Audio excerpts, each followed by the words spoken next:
The summer heat.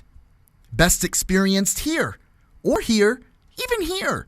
But here, on a school bus, without air conditioning? Well, that's been the case for many students in the San Angelo Independent School District since classes began on Wednesday. I was promised yesterday, well, you'll have a working bus in the morning. It'll have good air conditioning. Well, I got there this morning at 6 a.m. and they didn't have a bus for me.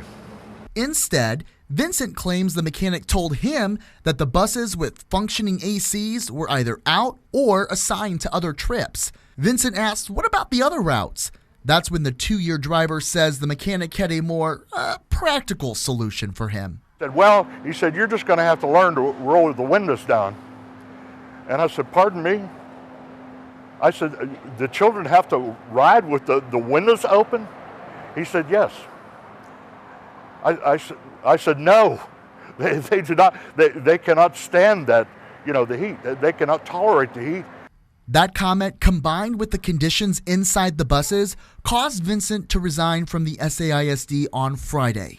I want to take a moment and illustrate exactly how hot the inside of a bus can get. We're not using one of SAISD buses, but we are using a bus provided by the Concho Valley Transit to illustrate the same idea.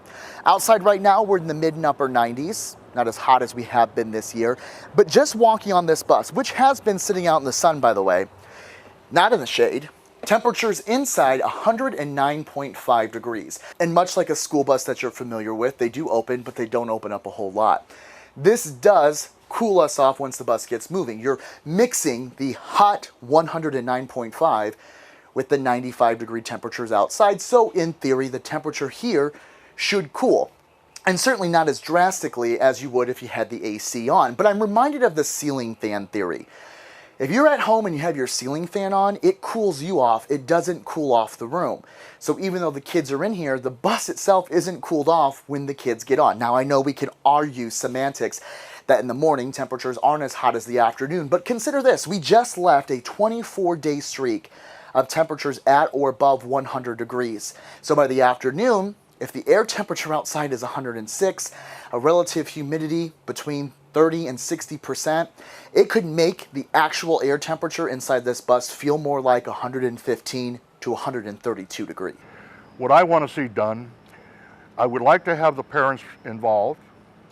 I would like them to make sure with the school district, with the officials, what is being done to address this.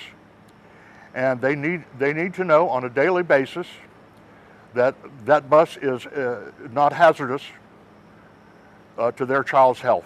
In a statement from SAISD, the district said, quote, every route is equipped with air conditioning. The district is aware that some buses have malfunctioning air conditioners. Drivers do a pre-trip and post-trip inspection of the bus. There is no rule, spoken or unspoken, that students cannot put down the windows. Air conditioners work better with the windows up.